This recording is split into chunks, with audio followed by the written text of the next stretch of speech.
법률과 심리 그리고 운명학과 성이야기가 있는 곳 라이프 컨설팅입니다. 안녕하세요. 오늘은 외도라는 남녀의 공통적인 행동에 대해서 말씀을 드리겠습니다. 검은 머리 팥불이 되도록 둘만 보고 영원히 함께 하자고 약속을 했긴 했는데 배우자와 성격 차이나 성적인 차이 그리고 갖가지 불만으로 인해서 일명 바람을 피우게 되는데요. 제가 돈 들여서 통계는 안 내봤지만은 제 생각에는 부부들의 반 이상은 한 번쯤 바람을 피웠던 과거가 있거나 현재 진행 중일 거라는 생각이 드는데요. 솔솔 불어왔던 바람이 어느새 허리케인이 돼서 가정이 공중분해될 수 있으니까 웬만하면은 그 바람이 폭풍의 힘이 되지 않도록 여기서 그만 스톱하는 것이 제일 좋습니다.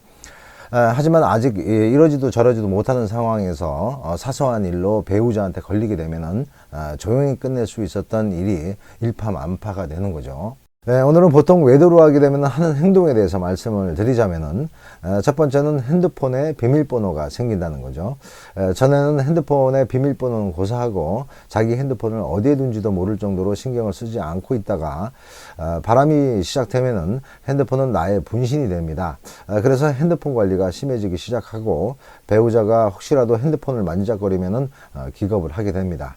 그런데 핸드폰에 패턴을 해놨다고 외도를 의심할 수 없는 것은 요즘 핸드폰 안에 여러 가지 중요한 정보들이 많아서 분실 등의 이유로 대부분 패턴을 하게 되니까 핸드폰에 그 사용자 인증을 해놓은 것 자체로 의심을 할 수는 없게 되겠습니다.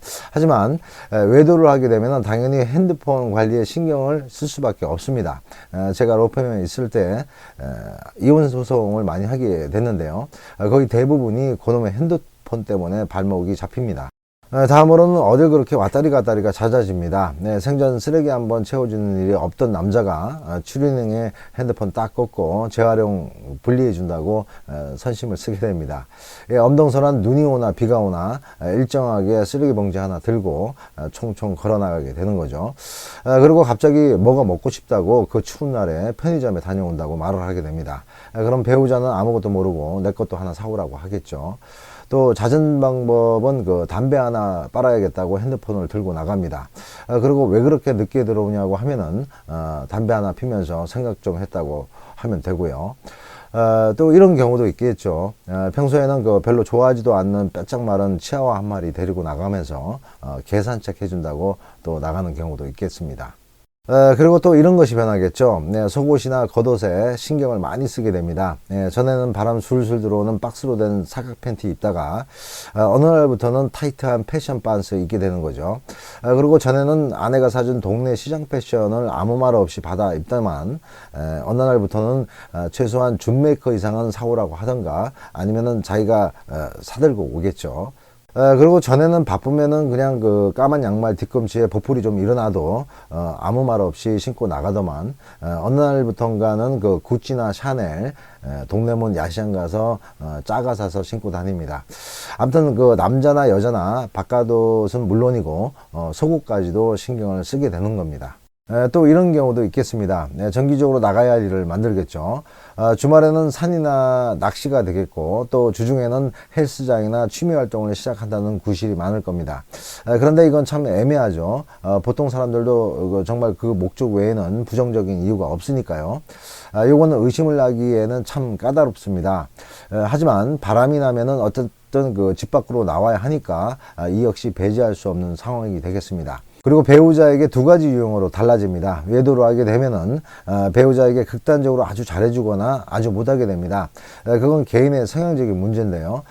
성향이 거짓이 별로 없고 직선적이면서 가식을 못 두는 유형이라면은 배우자에게 아주 냉랭하게 대할 거고요. 좀 상황에 따라 모습을 달리할 수 있는 외향적인 사람이라면은 배우자에게 바람 피우기 전보다 더 잘해줄 겁니다. 이건 잠자리도 마찬가지입니다. 마지막으로 어떤 특정 인물, 그러니까 동성친구나 배우자가 믿을 만한 사람에 대해서 많이 말을 하게 됩니다.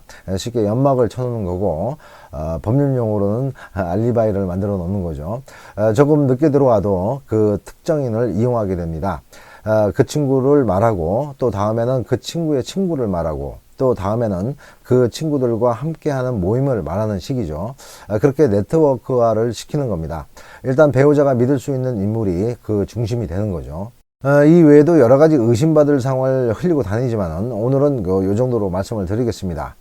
어떤 부부는 결혼 시작부터 바람을 작정한 사람은 없습니다. 하지만 부부가 살아가다 보면은 다 나름의 이유가 생기고 또 피치 못할 사정으로 바람이 시작됩니다. 이유야 어떻든 거의 모든 외도는 불었다 사라지는 봄바람입니다.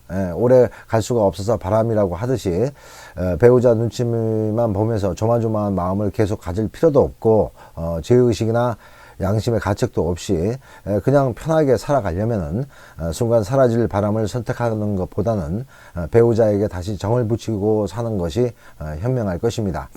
어떻게 하다가 외도가 일어났다고 해도 배우자가 알기 전까지는 얼마든지 다시 돌아갈 기회가 있는 겁니다. 피울 만큼 피웠다면은 돌아가시고요. 지금 시작하신 분은 한두 번 하다가 끝내십시오. 자, 오늘은 바람난 남녀의 공통점에 대해서 말씀을 드렸습니다. 여기까지 시청해 주신 분들 중에 부부 문제나 연애 문제로 고민하시는 분들이 있다면요, 언제라도 연락을 주십시오. 어려워 마시고요. 그냥 알던 사람이라고 생각하시고 편하게 전화 주시면 됩니다. 소정의 상담료는 있습니다. 상담 주시면요, 명쾌하게 고민을 해결해 드리겠습니다. 그리고 영상이 유익하셨다면 구독, 좋아요 꼭 좀 부탁드립니다. 여기까지 봐주신 분들 앞으로 좋은 일 많으실 겁니다. 음지가 양지됩니다. 안녕히 계세요.